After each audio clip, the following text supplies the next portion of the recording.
오늘은 부자가 되기 직전 거의 모든 사람에게 나타나는 신호에 대해서 이야기를 해볼게요. 사실 재테크에 관심이 많거나 실제적인 어떤 노력을 하시는 분들이 이 영상을 보실 확률이 높다고 생각하거든요. 그런 사람들의 대부분의 공통적인 고민은 남들은 부자가 됐는데 나는 빨리 되지 않는 것 같아서 조바심이 나는 부분일 것 같아요. 사실 부자의 길, 재테크의 길, 뭐 그런 마인드를 기르는 거, 공부하는 거 쉬운 일이 아니거든요. 그래서 언제까지 이 짓을 해야 내가 정말 부자가 될 수 있을까라는 고민을 많이 하실 것 같아요. 그리고 내가 정말 이걸 잘하고 있는지 알고 싶으실 거고, 그래서 그게 어떤 시점에 발현이 될 수 있을까 이런 고민 많이 하실 거라서 정말 임박했을 때 나타나는 시그널, 징조, 신호 이런 것들 한번 설명드려 볼게요. 이건 제 경험을 실질적으로 일부 담아보았고요. 이런 마인드에 대한 영상에 관심이 없으신 분들은 고정 댓글에 제가 조금 더 실질적인 이야기를 담아놓은 영상을 올려놨으니까 그거 확인하시면 좋을 것 같아요. 일단 첫 번째 변화는 빚에 오히려 관심이 많아집니다. 사실 빚, 이건 부채라고 부르고 이건 나쁜 것이라고 많이들 배워오셨을 거예요. 특히나 이 영상을 보시는 분들 중에서 저랑 같은 세대인 분들이 계시다면 뭐 학교에서 교과서에도 그런 이야기들이 많이 나와요. 부채는 있으면 안 된다는 식으로 설명을 하죠. 뭐 요즘 교과서들은 바뀌었다고 합니다만. 그리고 뭐 저는 종교가 없어요. 근데 성경 같은 걸 봐도 빚은 나쁜 거라고 거의 명시가 돼 있어요. 그러니까 아무 빚도 지지 말라는 얘기가 대놓고 나올 정도거든요. 그래서 부채는 나쁜 거, 죄악시되는 거, 함부로 하면 안 되는 것이라고 생각을 하기 쉬운데요. 사실 찐 부자들은 빚에 대해 관심이 정말 많습니다. 뭐 온라인상에 떠도는 이야기를 제가 정리한 건데, 찐 부자의 특징은 겉으로는 그냥 평범한 사람들인데, 그리고 자기 자산을 굳이 자랑하지 않는데 갑자기 누가 대출 받아야겠어라는 이야기 하면은 갑자기 꿀팁을 대방출하시는 분들이 대부분이고요. 거기에 좀 더해서 세금 이야기가 나오면 갑자기 교수님이 됩니다. 이럴 정도로 사실 부자들은 대출과 세금에 관심이 많은데요. 이게 어떻게 보면 많은 기회이자 리스크이기 때문이기도 하겠죠. 그래서 진짜 부자가 되기 임박하신 분들은 미래 가치를 높여줄 수 있는 빚을 더 많이 받는 방법에 관심을 가집니다. 뭐 대표적인 게 주택담보대출일 수도 있고요. 그리고 어떤 투자를 할 때 레버리지를 잘 활용할 수 있는 방법을 고민하시기도 합니다. 그리고 학자금 대출 같은 거에도 관심이 많으세요. 학자금 대출은 그 결과, 학교를 나온다는 게 나의 가치를 높여주니까 내 월 현금 흐름을 높일 확률이 높은 반면에 이자는 거의 없잖아요. 그래서 이런 것들에 상당히 많이 관심을 가지십니다. 뭐 잘못된 빚에 대한 관심 이런 거겠죠. 어떻게 하면은 자동차 빚을 내 가지고 살 수 있냐 뭐 이런 것들. 자동차는 사면 감가가 되는 그런 자산이니까요. 아무튼 진짜 부에 대한 이해가 높아진다는 것은 빚과 세금에 대한 이해가 높아진다라고 해석해도 무방할 정도니까요. 유의미한 변화라고 보시면 되겠습니다. 두 번째 변화는 유튜브의 타임라인이 달라집니다. 이건 스스로를 점검해보는 체크리스트, 체크포인트 같은 게 될 것 같아요. 저도 그랬습니다. 기존 관심사, 요건 제가 예전부터, 그러니까 제가 변화를 갖기 전에 유튜브를 보던 계정을 한번 오랜만에 들어가 봤는데요. 제가 원래는 음악이나 이런 데 관심이 많았으니까 음악, 악기, 뭐 관련 장비 이런 데에 대한 내용들이 많이 나오고요. 제가 또 이 당시에는 모바일 기기에도 관심이 많아가지고 그런 내용들이 위쪽에 노출이 되더라고요. 근데 현재 보고 있는 계정을 보면은 돈과 관련된 이야기가 있거나, 아니면 제가 유튜브를 또 하고 있으니까 부업에 관련된 내용들이 많이 나오기도 하고요. 당연히 부동산 유튜브에 대해서도 많이 노출이 되더라고요. 이런 식으로 내가 바라보고 있는 것들이 사실 이런 타임라인에 나와요. 뭐 그런 장난도 요즘 많이 치잖아요. 갑자기 내기를 해가지고 인스타그램 탐색 그 창을 켜봐라, 검색창을 켜봐라 이래가지고 그 사람을 판단하기도 하고, 뭐 요즘에 젊은 친구들은 소개팅 할 때 그걸 보여주기도 한다잖아요. 그만큼 내가 평소에 보는 것들이 바뀐다는 것이 내가 부에 가까워질 확률을 높여주기 때문에 이런 식으로 나의 스스로를 한번 점검해보는 것도 좋을 것 같아요. 그리고 세 번째는, 이것도 나만 알 수 있는 건데, 그냥 하기 시작합니다. 그냥 하기. 사실 모든 사람들은 전문가예요.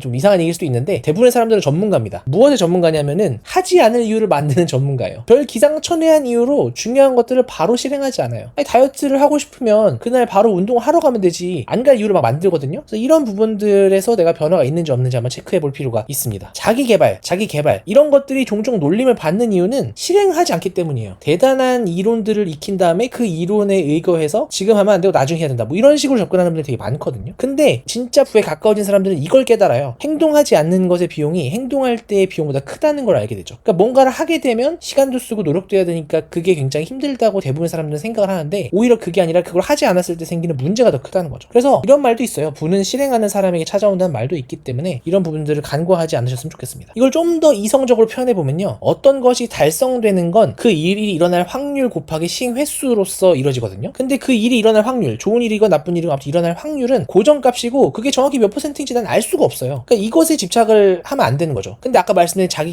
개발은 이 확률에 관심을 보입니다. 내가 확언을 하고 싶은 거를 많이 적으면 이 확률이 올라간다는 주술적인 접근을 하게 되는데, 이 고정값에 관심을 가질 것이 아니라 이 변수인 시행 횟수에 관심을 가져야 한다는 이야기입니다. 그러니까 시행하는 거는 내가 노력하면 더 할 수 있는 거잖아요. 그러니까 정말 원하고 갖고 싶은 게 있다라고 하면 그게 일어날 수 있는 확률, 가능성을 높이기 위해서는 이 변수인 시행 횟수를 늘려야 되는 거고요. 이 시행 횟수를 늘리려면 어떤 일에 토를 대지 말고 그냥 내가 할 수 있어야 되거든요. 그러니까 내가 상대적으로 내가 원하는 부에 가까워졌다는 거는 어떤 일을 안 할 이유를 찾지 않고 바로 하는 것이다 라고 충분히 표현할 수 있다고 저는 생각합니다. 그 다음 변화는 만남이 재미없어집니다. 두 가지 측면에서 봐야 되는데, 관계는 재산이 아니다라는 말이 있죠. 이게 어떤 면에서 틀리진 않습니다만 사실 인간은 이기적이고요. 진짜 친구가 아니면 도움이 되거나 될 거라고 믿어야 도와주는 거거든요. 그래서 관계에 신경을 써야 되는 건 맞지만 그 관계가 본질적으로 더 좋은 가능성이 되려면은 내 실력을 키우는 게 중요한 거죠. 그러니까 누가 봐도 내가 잘 될 것 같아야 사실 관계상에서 도움을 받을 수 있다. 이 지점을 고려해 보면은, 그리고 이걸 정말 체득하면은 사실 만남이 재미가 없는 거죠. 어차피 뻔하니까. 내가 좀 완성이 되고 내 가능성이 있어야 만남이 의미 있어지니까 재미가 없어지는 거고요. 또 그냥 굉장히 정성적인 부분도 있어요. 그에 가까워지면 관심사가 바뀐다고 아까 말씀드렸잖아요. 유튜브의 타임라인도 바뀔 정도니까요. 그러면 관계가 재설계되고요. 기존에 가지던 만남들이 재미가 없습니다. 말이 안 통하기도 하고요. 가끔은 그 사람들이 저를 재수없어 하기도 합니다. 이제 서로 다른 세계로 간 거죠. 그렇기 때문에 만남이 재미없어진다는 거는, 그리고 기존의 만남들이 잘 안 되고 관계가 흐트러진다는 거는 오히려 좋은 신호일 수 있습니다. 그리고 이런 생각들을 사실 하게 돼요. 책이나 한 권 더 볼까? 영상이나 만들어야지? 아니 임장이나 더 갈까? 아니 기업 분석은 어떨까? 이런 식으로 여가 시간에 할 일들이 너무 많고 시간이 부족하기 때문에 만남을 굳이 가지려고 하지 않게 됩니다. 그래서 내가 나이가 먹어서 너무 폐쇄적이 되나? 라고 고민하실 필요가 없고요. 좋은 방향으로 가고 계시고 있다고 생각하시면 되겠습니다. 마지막 변화, 월급이나 지출을 생각하지 않고요. 현금 흐름이랑 기회비용을 생각합니다. 같은 대상을 다르게 본다는 이야기인데요. 이런 식인 거죠. 보통 이제 변화가 있기 전에 어떻게 생각을 하고 사냐면, 이번 달 월급으로 한 달을 버티기도 부족하다. 엔겔지수가 너무 높아서일 수도 있고, 살게 너무 많아서일 수도 있고, 할부 때문일 수도 있고, 아무튼 그냥 이번 달 월급을 한 달 잘 버티는 수단이니까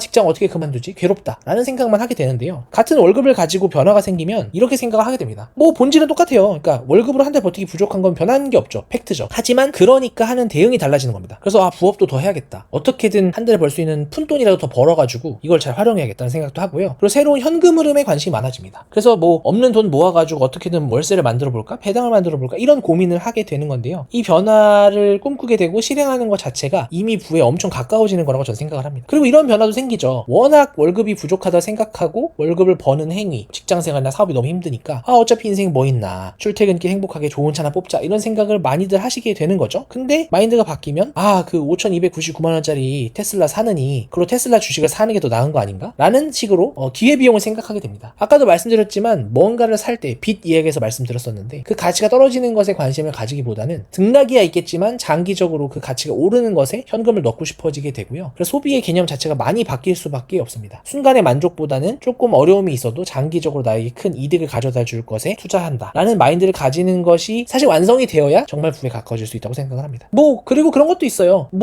앞서 말씀드린 차를 사면 좋겠다라는 욕구? 여전히 저한테도 있습니다. 없어지지 않았어요. 그리고 사실 그것의 본질은 과시욕인 것 같아요. 이거 본능이거든요, 사실. 아무튼 남자들 좀 더 과시욕에 관심이 많고요. 남들이 가지지 못한 것을 소유하고 싶어하는 욕구가 당연히 강할 수밖에 없겠죠. 그리고 저도 그건 여전히 있습니다. 하지만 다른 수단을 찾게 되더라고요. 자동차에도 제가 관심을 가져봤고, 시계는 정말 많이 관심을 가져봤는데요. 이제 다 소용이 없습니다. 사람들이 이제 알아요. 좋은 차 가졌다고 부자 아닌 거 알고요. 롤렉스 찬다고 부자 아닌 것도 다 압니다. 그래서 과시욕을 오히려 극대화했을 때 이거로는 부족하더라고요. 그래서 더 과시욕에 적합한 상품이 무엇이냐고 생각해봤을 때 사실 저희 결론은 집이었습니다. 그래서 좋은 집에 사는 거, 그리고 그거를 내 명의로 등기를 치는 거, 그게 과시욕의 최고봉이라고 생각하게 됐거든요. 그래서 여전히 과시욕이 괴로워하시는 분들은 제가 고정 댓글에 그 과시욕을 해결할 수 있는 방법을 남겨놓은 거거든요. 그래서 그 영상 꼭 시청해보시면 좋겠습니다. 지금까지 소심자였고 오늘 내용도 도움되셨으면 좋겠습니다. 구독 꼭 부탁드리고요. 채널이 아직 작아서 구독 안 해놓으시면 매주 올라오는 영상 확인이 어려우실 겁니다. 감사합니다.